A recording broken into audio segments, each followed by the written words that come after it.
मालासुधाकुम्भविबोधमुद्रा विद्याविराजत्करवारिजाताम् अपारकारुण्यसुधाम्बुराशिं श्रीशारदाम्बां प्रणतोऽस्मि नित्यं। श्रुतिस्मृतिपुराणानाम् आलयं करुणालयं नमामि भगवत्पादशङ्करं लोकशङ्करम्। మనందరం అనాది కాలంగా ఒక ధర్మాన్ని ఆచరిస్తూ వస్తున్నాం. ఈ ధర్మాన్ని ఇవాటి రోజున మనందరం హిందూ ధర్మం అని అంటూ ఉన్నాం. మేమంతా హిందువులం, ఇది మా హిందూ ధర్మం అని మనమంతా అంటూ ఉన్నాం. అయితే దీనికి వెనకటి నుంచి ప్రాచీన కాలం నుంచి ఉన్నటువంటి ఒక పేరేమిటి అని అంటే సనాతన వైదిక ధర్మము అనేది ప్రాచీన కాలం నుంచి ఉన్నటువంటి నామధేయం. ఆ సనాతన వైదిక ధర్మం అనే దాన్నే సనాతన ధర్మం అంటున్నాం, హిందూ ధర్మం అని కూడా అంటూ ఉన్నాం. అయితే ఈ హిందూ ధర్మం అనేటటువంటి పేరు మన ధర్మాన్ని సూచిస్తూ ఉన్నది. అయితే ఈ సనాతన వైదిక ధర్మము అనేటటువంటి పేరు ఏదైతే ఉందో ఇది ఈ ధర్మాన్ని సూచించడం మాత్రమే కాకుండా ఈ ధర్మం యొక్క గొప్పతనాన్ని కూడా మనకి తెలియజేస్తూ ఉన్నది. ఈ మాట అనే హిందూ ధర్మం అనే పదం ధర్మాన్ని గురించి సూచిస్తోంది.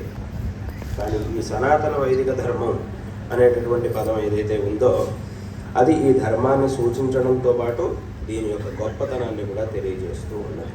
వెనకటి వాళ్ళు దేనికైనా, ఒక వ్యక్తికైనా, ఒక వస్తువుకైనా ఒక పేరు పెట్టాలంటే ఈ పేరు ఆ వస్తువుని సూచించాలి, ఆ వస్తువుల్లో ఉన్నటువంటి గొప్పతనాన్ని కూడా సూచించాలి అనే ఉద్దేశంతో పేర్లను పెడుతూ ఉండేవారు.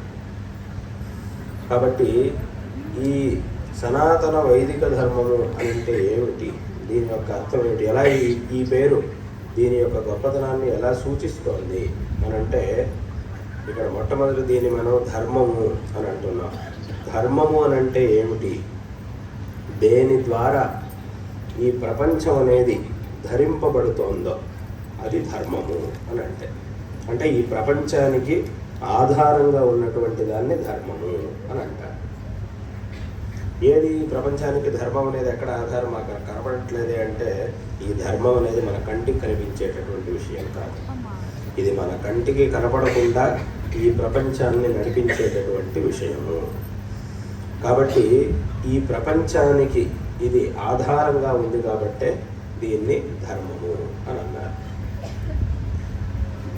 ఈ ధర్మం అనేది ప్రపంచాన్ని నియంత్రిస్తోంది కాబట్టే ఈ ప్రపంచంలో ఉండేటటువంటి వాళ్ళందరూ కూడా వాళ్ళ ఇష్టానుసారంగా ఏదేదో చెయ్యాలి అంటే అది అయ్యే పని కాదు, అది కుదరదు.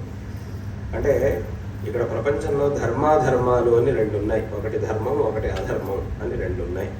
మనకి ఆ ధర్మం యొక్క ఫలం, అధర్మం యొక్క ఫలం ఈ రెండు కూడా మనిషికి వస్తూ ఉంటాయి. ఈ జన్మలో అథవా కిందటి జన్మల్లో చేసినటువంటి ధర్మాలు అధర్మాలు, తెలిసి చేసినటువంటివి, తెలియక చేసినటువంటివి, ఏవో ధర్మాలు అధర్మాలు ఎన్నో ఉంటాయి. ఇవన్నీ కూడా వీటి యొక్క ఫలితం అనేది మనిషికి ఒకదాని తర్వాత ఒకటి ఒకటి వస్తూ ఉంటుంది. కాబట్టే వాట్ల ఆ ధర్మాధర్మాల ఫలితంగా మనిషికి అనేక విధమైనటువంటి ఫలాలు వస్తూ ఉంటాయి. కాబట్టే తాను అనుకున్నట్టుగా ఇలా జరగాలి, ఇది ఇలాగే ఎందుకు జరుగుతోంది, ఇలా జరగకూడదు, ఇంకోలా జరగాలి అని అనుకుంటే కొన్నిసార్లు అది అవ్వట్లేదు. ఎందుకంటే మనిషికి ఎన్నో ఆశలు ఉన్నాయి. ఇది ఇలా చేయాలి, అలా చేయాలి, అది అలా జరిగితే బాగుంటుంది, ఇలా జరిగితే బాగుంటుంది, అథవా ఇది ఇలా జరగకూడదు అని మనిషి ఆశపడుతూ ఉంటాడు లోపల.